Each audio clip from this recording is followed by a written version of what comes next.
Doctor બાબા Saheb Ambedkar open university.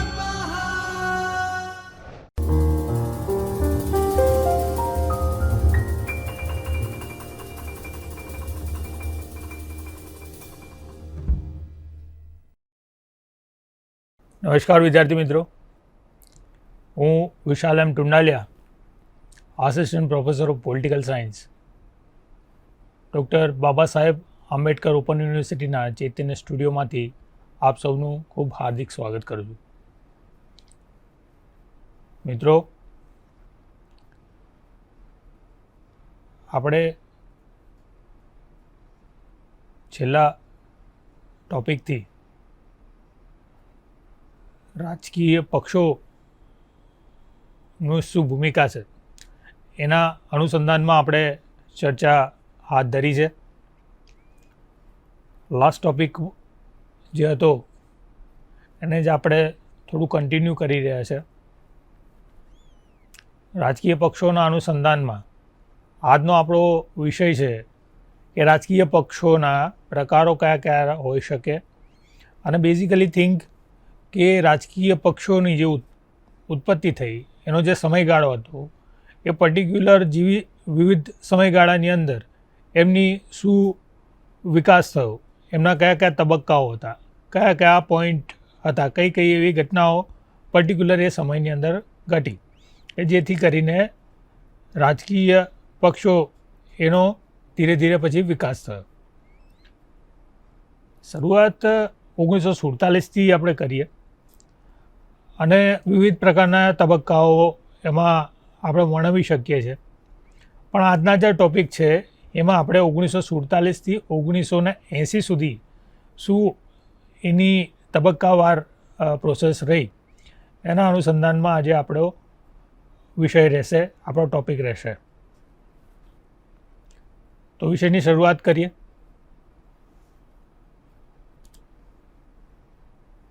રાજકીય પ્રથા એટલે કે પક્ષ પ્રથા જે છે એમાં પ્રકારો આપણે કઈ રીતે વર્ણવી શકીએ. એના મુખ્ય 3 રીતે એના પ્રકારોને આપણે વર્ગીકૃત કરી શકીએ છીએ.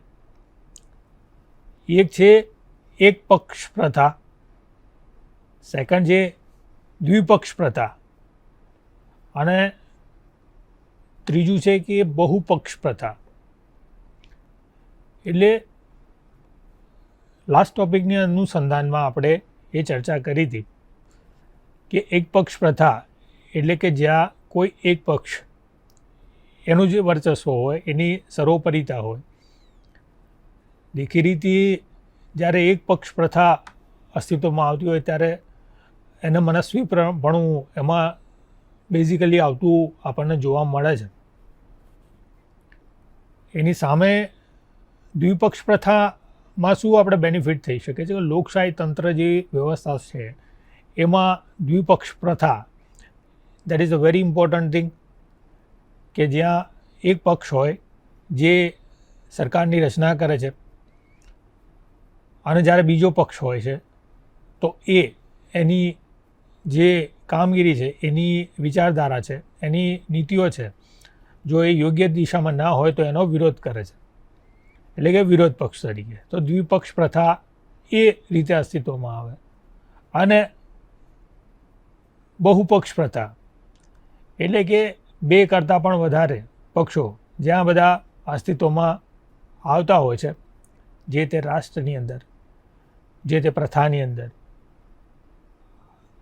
આ પક્ષ પ્રથા, બહુપક્ષ પ્રથાની અંદર ક્યાં કે 2થી વધારે જ્યારે પક્ષો ભેગા થાય છે તો એમનું ગઠબંધન થતું હોય છે અને એમના થ્રુ એ સરકારની રચના થતી હોય છે.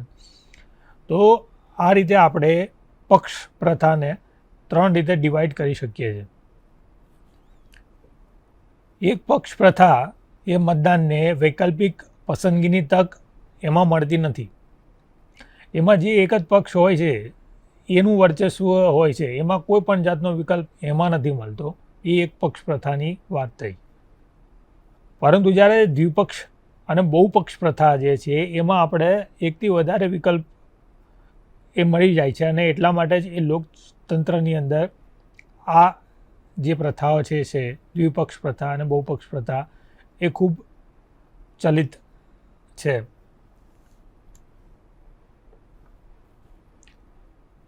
ભારતીય પક્ષ પ્રથાના સ્વરૂપની વાત કરીએ અને એના વિકાસની વાત કરીએ તો એ કયા અનુસંધાનમાં હોઈ શકે. જે ભારત એ ઉપખંડ ધરાવતો જે દેશ છે એમાં સામાજિક હોય, આર્થિક હોય, સાંસ્કૃતિક એ ઘણી બધી વિવિધતા એ એમની જીવનશૈલીમાં આપણને જોવા મળે છે.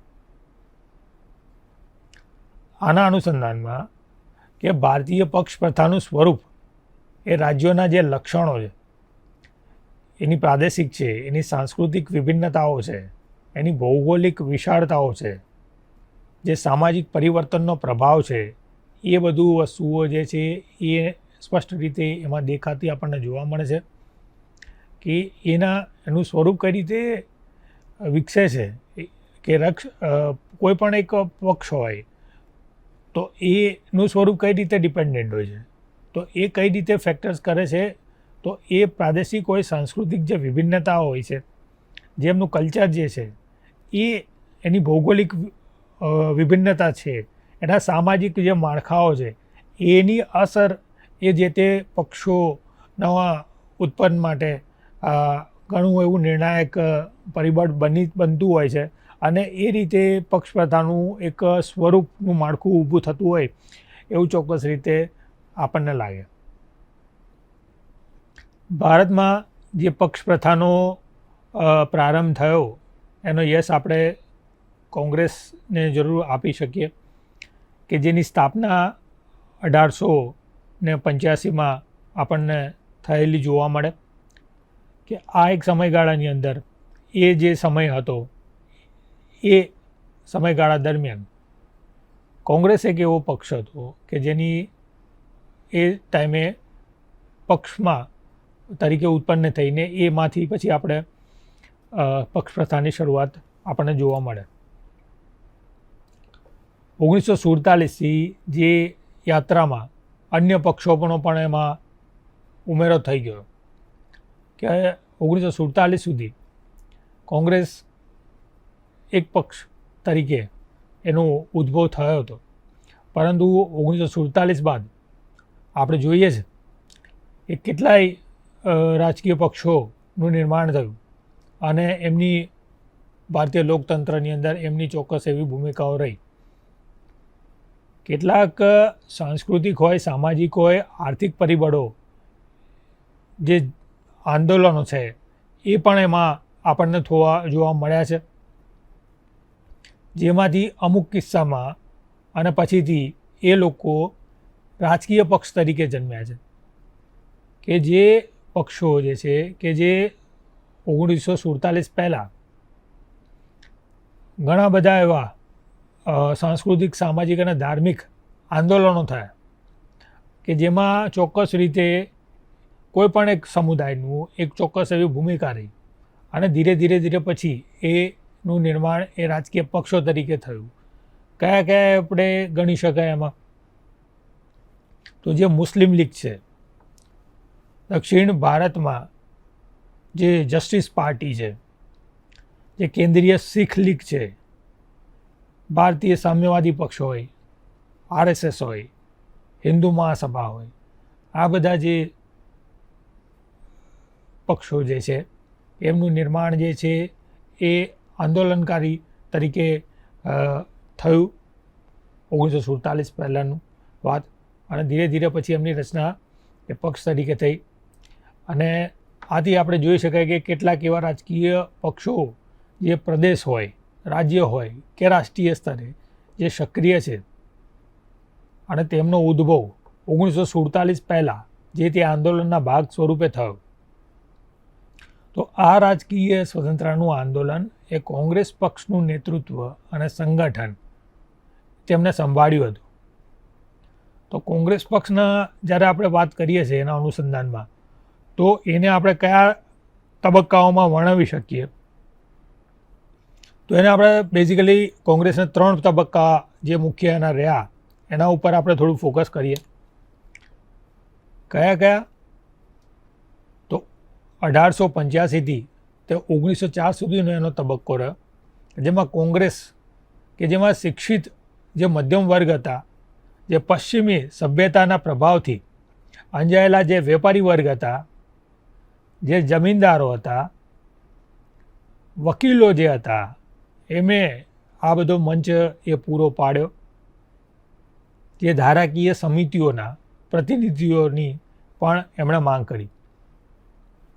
ઇટ મીન્સ કે આ જે ચોક્કસ એવો વર્ગ હતો કે આ સમયગાળાની અંદર એ કોંગ્રેસમાં એમનું પ્રભુત્વ રહ્યું, એમની ભૂમિકા રહી, એ લોકો આકર્ષાયા અને એમાં ચોક્કસ કોંગ્રેસમાં એમની ચોક્કસ એવું યોગદાન રહ્યું, એમની ભૂમિકા રહી આ પર્ટિક્યુલર સમયની અંદર.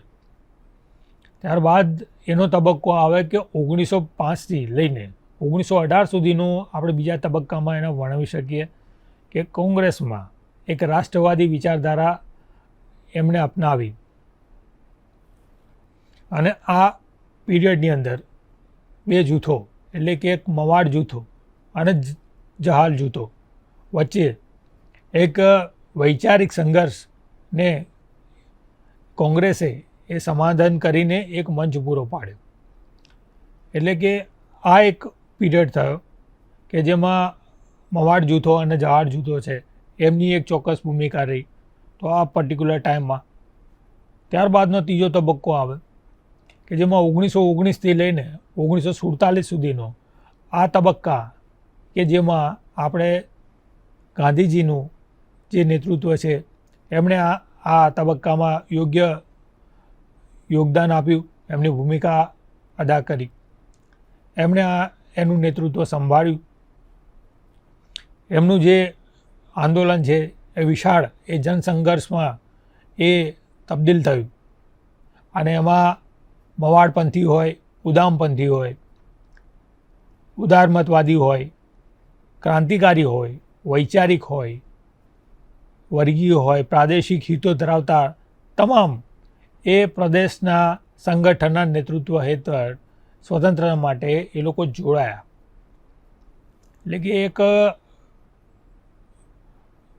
ખૂબ નિર્ણાયક સમયગાળો ગણી શકાય કે 1919થી 1947 સુધીનો આ જે તબક્કાનો ગાળો થયો એ કોંગ્રેસમાં ગાંધીજીનું જ્યારે નેતૃત્વ આવ્યું તો એની અંદર ઘણા બધા વર્ગો જે છે, ઘણી બધી પરિબળો છે એમાં એક સાથે જોડાયા અને એનું સ્વરૂપ એક આંદોલન તરીકે રહ્યું અને કોંગ્રેસનું જે નેતૃત્વ જે છે એ સ્વતંત્રતા તરફ એનું ચોક્કસ આ પરિબળમાં પ્રયાણ થયું. તો આ વાત થઈ કોંગ્રેસનું શું તબક્કા રહ્યા. નેક્સ્ટ વસ્તુ જોઈએ આપણે કે પક્ષપ્રથાના વિકાસ જે આ આખો છે એને આપણે કયા કયા તબક્કાઓમાં વર્ણવી શકીએ કે પક્ષપ્રથા ઉત્પન્ન થઈ પણ એને આપણે ચોક્કસ એવા પીરિયડની અંદર જોઈ શકીએ છીએ કે એ પીરિયડની અંદર એમની શું ચોક્કસ એવી કામગીરી રહી, એમની શું એવી ચોક્કસ ભૂમિકા રહી, કયા કયા ફેક્ટર્સો એમાં કામ કર્યા એના તબક્કા વાઇઝ આપણે જોઈએ તો 1947થી લઈને તે 1967 સુધીનો જે તબક્કો છે એમાં એક પક્ષ પ્રભાવ પ્રથાનો જે તબક્કો જે છે એને આપણે ચોક્કસ રીતે વર્ણવી શકીએ છીએ આ પર્ટિક્યુલર 20 વર્ષના ગાળાની અંદર. એમાં શું થયું કે 1947માં જ્યારે સ્વતંત્ર થયા પછી જે રાજકીય શાસનમાં દ્વારા જે રાષ્ટ્ર ઘડતરના જે તબક્કા જે હતા એની શરૂઆત થઈ અને આ રાષ્ટ્ર આંદોલનમાં કેટલાક એવા મૂલ્યો જે છે, જે આદર્શો છે, જે ઉપલબ્ધિઓ છે એ લોકો એ વસ્તુઓ જે છે એ આ તબક્કાની અંદર વિરસવા લાગી હતી. 1952ની અંદર જ્યારે પ્રથમ ચૂંટણીમાં કોંગ્રેસ એ કેન્દ્ર અને રાજ્યમાં સત્તામાં એ લોકો આવ્યા હતા અને આ ક્રમ જે આખું કહેવાય ને એને આપણે ચોક્કસ રીતે નહેરુ કાળ તરીકે આપણે વર્ણવી શકીએ છીએ.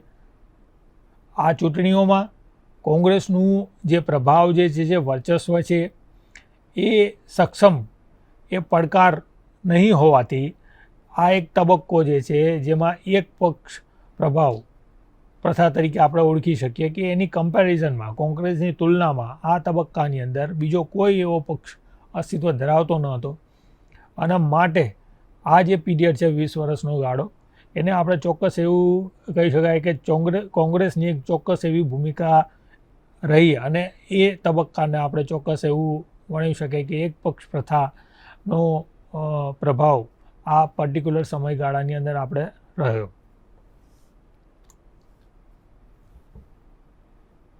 આ પર્ટિક્યુલર સમયગાળાની અંદર જે વિરોધ પક્ષની જે ભૂમિકા એ કોંગ્રેસ પક્ષની અંદરમાં જ એ નિભાવાઈ.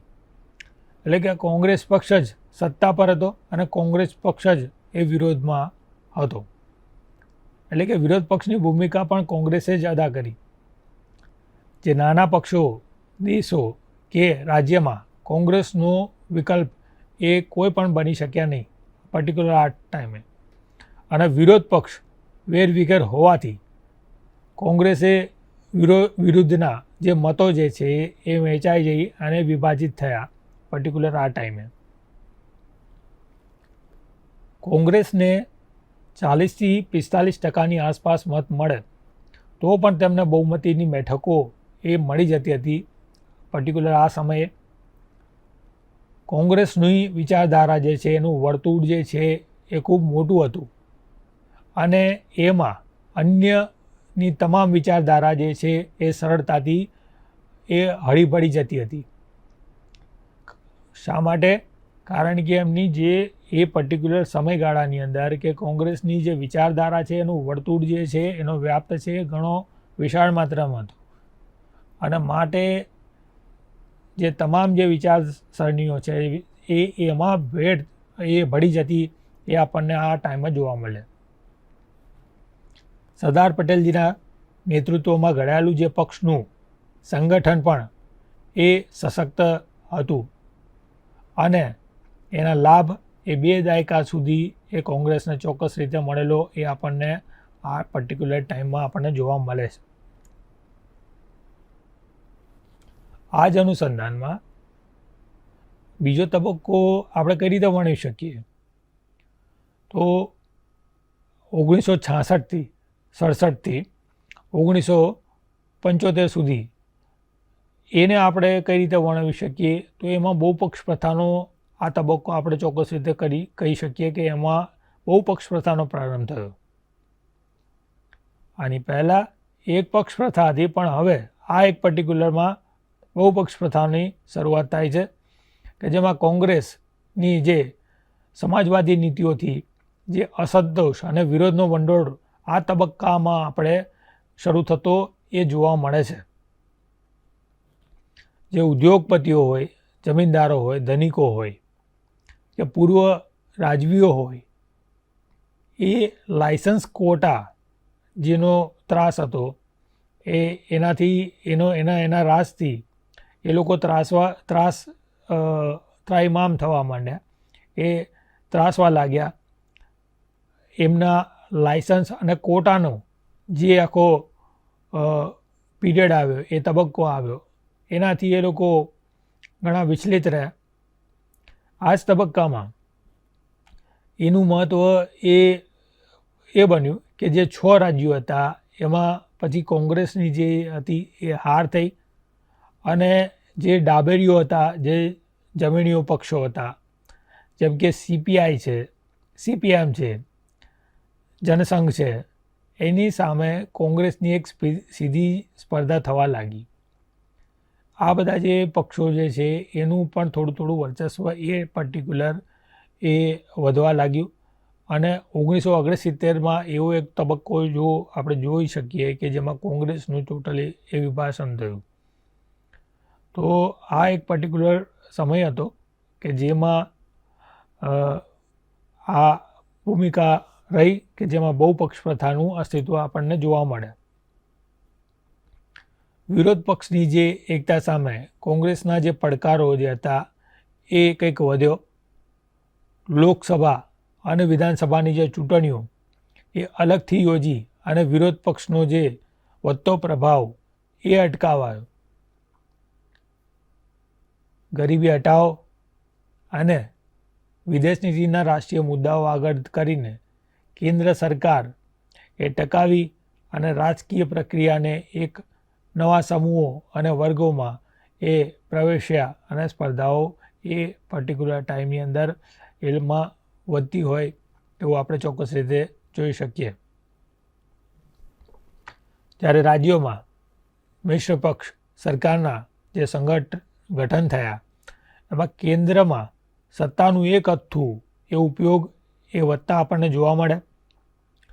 કોંગ્રેસ સરકાર અને સંગઠનનો જે ઢાંચો છે એ વ્યક્તિગત કેન્દ્રિત બન્યો અને ચૂંટણીઓના બદલે એ નેતાઓની એ નિમણૂકો ત્યાં થવા લાગી. જે રાજકીય સંસ્થાઓ જે પણ છે આ પર્ટિક્યુલર ટાઈમની અંદર એ બહુ પાંગણી બનતી આપણને જોવા મળે.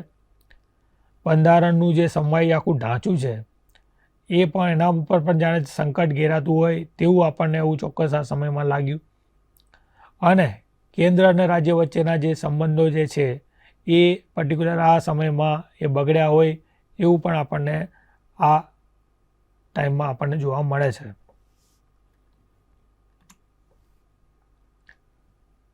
જે પ્રાદેશિક પક્ષો જે છે એમણે લોક સ્વીકૃતિ પામેલા પક્ષોના નેતૃત્વની ઉપેક્ષાઓ થઈ અને પક્ષ તથા દબાણમાં તે લોકો આવ્યા.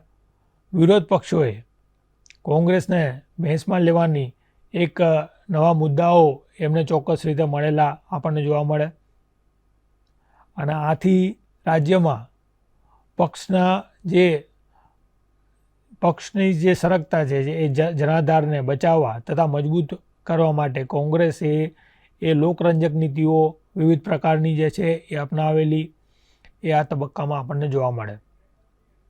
કઈ નીતિઓ કે જે લોકરંજક નીતિઓ આપણે ગણી શકીએ કે જેના અપનાવી કે જેનું બેંકનું જે રાષ્ટ્રીયકરણ જે છે, જે સાલિયાણા નાબૂદીની વાત છે, ગરીબી નિવારણની યોજનાઓ છે તે બનાવી.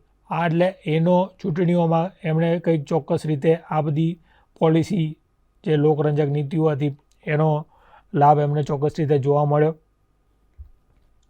જે કથળતી જે આર્થિક સ્થિતિ હતી, જે વિદેશી હુંડિયામણની જે અછતો વર્તાતી હતી આ પર્ટિક્યુલર ટાઈમની અંદર, એક બાજુ ભાવ વધારો હતો, બેકારી હતી, ભૂખમરાથી, એ બધા પડકારો જે છે એ કોંગ્રેસની સામે વધ્યા હતા પર્ટિક્યુલર આ સમયગાળાની અંદર. અને જે સરકાર વિરોધી આંદોલનો જે છે એ પણ ખૂબ ઉગ્ર બનતા એ આપણને જોવા મળે છે. અને વિરોધ પક્ષનો જે જનાધાર જે છે કોંગ્રેસની સામે એ વધતો હોય ને એ પણ આપણને આ પર્ટિક્યુલર સમયગાળાની આપણે જોઈ શકીએ છીએ.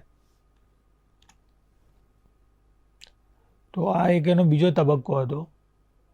આ ત્યારબાદ એનો આવે છે એક ત્રીજો તબક્કો કે જેને આપણે 1975થી માંડીને 1977 સુધીનો એ આ એક તબક્કો છે કે જેને આપણે કટોકટીનો એક કપડો એ અલ્પકાળ તરીકે આપણે ચોક્કસ રીતે એને વર્ણવી શકીએ છીએ. તો વિધિન આ પીરિયડની અંદર આ સમયગાળાની અંદર એવી શું ભૂમિકા થઈ કે જેને આપણે કટોકટી તરીકે આપણે એના અલ્પકાળ તરીકે આપણે એને વર્ણવી શકીએ કે આ તબક્કો એ ખૂબ આપણે ટૂંકામાં ગાળા તરીકે આપણે વર્ણવી શકીએ છીએ. પરંતુ એ જે ટૂંકા ગાળાની અંદર જે ઘટનાઓ ઘટી છે એ ખૂબ બહુ મહત્ત્વની અને મહત્ત્વપૂર્ણ બની ગઈ છે. કઈ રીતે? તો 1975ની અંદર એ કટોકટીની ઘોષણા થઈ અને જેમાં તમામ રાજકીય વિરોધીઓ જે છે એમને જેલમાં પૂરવામાં આવ્યા હતા. 19 મહિના સુધી જે મૂળભૂત અધિકારો સમિત જે બંધારણ છે, સંસદ છે, એવા માધ્યમો જે છે એના ઉપર પ્રતિબંધ લગાવી દેવામાં આવ્યા હતા. આ પર્ટિક્યુલર ટાઈમમાં કોંગ્રેસની અંદર પણ એક કેટલીક કટોકટી એ આ સમયની અંદર સર્જાઈ હતી. પીઓની ઓફિસમાં જે સત્તા જે છે એ જાણે કેન્દ્રિત થઈ જતી હોય ને એ આ સમયગાળામાં આપણે ચોક્કસ રીતે જોઈ શકીએ હતા. અને એના લીધે શું બન્યું કે કેબિનેટ જે હતી એ આ સમયમાં એ નબળી પડી ગઈ, એ આપણે ચોક્કસ રીતે આમાં જોઈ શકીએ. વિરોધીઓનો જે સૂર છે એ જે છે ગેરશિસ્ત બનતો આમાં જોવા મળે. જે લોકશાહીના મૂલ્યો છે, જે સંસ્થાઓ છે, એ ક્યાંક આ પર્ટિક્યુલર સમયની અંદર એ નબળી થતી આપણને જોવા મળે છે. વિરોધ પક્ષને એકતા સાધવાની જે તક જે છે એ આમાં એમને મળી હોય એવું આપણને લાગે. કેટલીક એવી દૂર થતાં એ સખ્ત વિરોધ એ આ સમયની અંદર આપણને જોવા લાગે. 1977થી આ ચૂંટણીઓમાં કોંગ્રેસ એ ખરાબ રીતે એ હારી અને નાગરિકોને લોકશાહીના જે મૂલ્યોનું જે છે એ મહત્ત્વ એ પર્ટિક્યુલર આ સમયની અંદર એમને જોવા મળ્યું કે જ્યારે એવા વિપરીત બહુ ટૂંકા સમયગાળાની અંદર પણ કેટલી વિપરીત પરિસ્થિતિઓનું નિર્માણ જાણે આ સમયગાળાની અંદર થયું, તો લોકશાહીના જે મૂલ્યોનું સમજણ જે છે એની અસરકારકતા એ આ ચોક્કસ સમયગાળાની અંદર આપણને લોકોને જોવા મળી હતી. આ વાત થઈ ત્રીજા તબક્કાની. અને ચોથો એનો તબક્કો છે કે એને આપણે વર્ણવી શકીએ છીએ કે 1977થી માંડીને 1980 સુધીનો એ તબક્કામાં શું ઘટનાઓ ઘટી, એને આપણે કઈ રીતે વર્ણવી શકીએ. તો જે મિશ્ર પક્ષની જે જનતા સરકારમાં અસ્થિરતાનો જે તબક્કો જે છે એને આમાં આપણે ચોક્કસ રીતે વર્ણવી શકીએ કે એમાં શું શું ઘટનાઓ ઘટી. તો આ તબક્કાની અંદર જે કોંગ્રેસ જે છે એની હાર થાય છે, એનો પરાજય થાય છે અને એની સામે જે જનતા પક્ષની જે સરકાર જે છે એની રચના થાય છે, એનું ગઠન થતું આપણને જોવા મળે છે. કે જેનો સમયગાળો જે આપણે ટોટલી એ 3 વર્ષ સુધી હોય એવું આપણે વર્ણવી શકીએ કે 3 વર્ષ સુધી એ ચાલી જનતા પક્ષની સરકાર દ્વારા. 1980ના આ ચૂંટણીઓમાં ઇન્દિરા ગાંધીએ કોંગ્રેસને જીતાડીને તેઓ પુનઃ સત્તા પ્રાપ્ત કરતી હોય ને એવું આપણને જોવા મળે. જનતા સરકાર એ એકતા અને સ્થિરતાની દ્રષ્ટિએ જોઈએ તો આ સમયગાળામાં એ લોકો નબળી પડી હોય તેવું પણ આપણને ચોક્કસ રીતે જોવા મળે છે. આંતર વિખવાદ જે છે, જે વ્યક્તિત્વના જે ઘમંડ ભર્યા જે ટકરાવો જે છે, એક સતત તણાવભરી પરિસ્થિતિઓ હોય, સત્તાની જ્યાં ખેંચતાણ થતી હોય ત્યાં અસ્થિરતા સર્જી અને જે સામ્યવાદી પક્ષો જે છે એ જનતા પક્ષમાં આ પક્ષમાં જોડાયા નથી આ પર્ટિક્યુલર ટાઈમની અંદર. અને એમાં જનતા પક્ષને 55% બેઠકોમાંથી 43% મત એ મેળવીને એમને વિજય મેળવ્યો અને તેને વિજય તો જરૂર મેળવ્યો પરંતુ એને પચાવવામાં તે કંઈક અસમર્થ રહ્યો એ આ પર્ટિક્યુલરમાં આપણે જોવા મળે. અને એના અનુસંધાનમાં 1978થી એની પરિણામ શું આવ્યું કે 17 રાજ્યોની જે વિધાનસભાની જે ચૂંટણીઓ થઈ એમાંથી 7માં એમને સરકાર બનાવી અને એક પક્ષ પ્રધાનનો જે છે એ અંત આવ્યો આના પર્ટિક્યુલર એના રિઝલ્ટના પરિણામ સ્વરૂપે. જે 5 પક્ષોની બનેલી એ જનતા પક્ષ સરકારે એ કટોકટીને જે નુકસાન પામેલા જે મહત્ત્વના જે બંધારણીય જે છે અને જે રાજકીય સંસ્થાઓની જે ગરિમા છે એ આ સમયગાળામાં એમને પુનઃસ્થાપિત કરી હોય એવું આપણે ચોક્કસ લાગી શકે. અને વિકેન્દ્રીકરણની દિશાઓની અંદર એક ચોક્કસ પ્રકારનું જે યોગદાન જે છે એ થયેલું આપણને જોવા મળે. શા માટે? કારણ કે જ્યારે કોઈ એક પક્ષ પ્રથા ચાલતી હોય, મેં વાત કરી એમ અનુસંધાનમાં, કે જ્યાં કોઈ એક જ પક્ષનું પ્રતિનિધિત્વ થઈ જાય છે અને એ પોતાની સરમુખ અત્યારશાહીનું વલણ એ આ ફેક્ટર્સમાં જોવા મળે. પરંતુ જ્યારે દ્વિપક્ષ પ્રથા કે એ પદ્ધતિ જ્યારે લોકતંત્રની અંદર આવે છે, વિરોધ પક્ષની ભૂમિકા જ્યારે શાસક પક્ષની સામે ટકરાય છે અને પરિસ્થિતિના સંજોગોવશ ક્યારેક વિરોધ પક્ષ પણ સત્તામાં આવતું હોય છે, તો ત્યાં આ સમયની અંદર એવું ચોક્કસ રીતે એવું કહી શકાય છે કે જે આપણે લોકશાહી તંત્ર વ્યવસ્થા બનાવી છે, એનું જે વ્યવસ્થા છે એની ગરિમા આપણે જાળવી શકીએ છીએ. એનું જે બંધારણીય જે સ્ટ્રક્ચર જે છે એ આ ફેક્ટર્સમાં ઘણું નિર્ણાયક બને છે. અને કેમ કે સત્તાનું કેન્દ્રીકરણ ન થતાં સત્તાનું જે ડિવાઇડનેસ થાય છે, કે જેનું વિકેન્દ્રીકરણ થાય છે, એ પર્ટિક્યુલર એની ભૂમિકા ચોક્કસ રીતે વર્ણવી શકાય છે કે એક પક્ષ પ્રથા નથી, પરંતુ એ બહુપક્ષ પ્રથાના અનુસંધાનમાં એનો આ એક ચોક્કસ રીતે બેનિફિટ આપણે વર્ણવી શકીએ. એને આપણે સારાંશમાં કઈ રીતે જોઈ શકીએ કે વિવિધ જે વિચારધારાઓ છે એની સાથે વિવિધ પક્ષ પ્રથાઓ એ પણ આપણને જોવા મળે છે. જેમ કે સામાજિક હોય, એ આર્થિક ફેક્ટર્સ હોય, એ સાંસ્કૃતિક વિવિધતા હોય, કે વિવિધ પક્ષોનો જે ઉદ્ભવ થયો હોય. તો જ્યાં લોક સમુદાય અને જે વિપરીત પરિસ્થિતિઓમાં પક્ષના નિર્માણમાં જે અગત્યની ભૂમિકા ભજાવે છે, એના અનુસંધાનમાં આ વિવિધ સમયગાળાની અંદર એ અલગ અલગ પક્ષોનું જે છે એ ચોક્કસ રીતે એનું વર્ચસ્વ રહ્યું હોય તેવું આપણને ચોક્કસ રીતે જોવા મળે છે કે પક્ષ પ્રથા એ કઈ રીતે હોઈ શકે છે. જોયું કે એક પક્ષ પ્રથા છે, બહુપક્ષ પ્રથા છે અને દ્વિપક્ષ પ્રથા છે.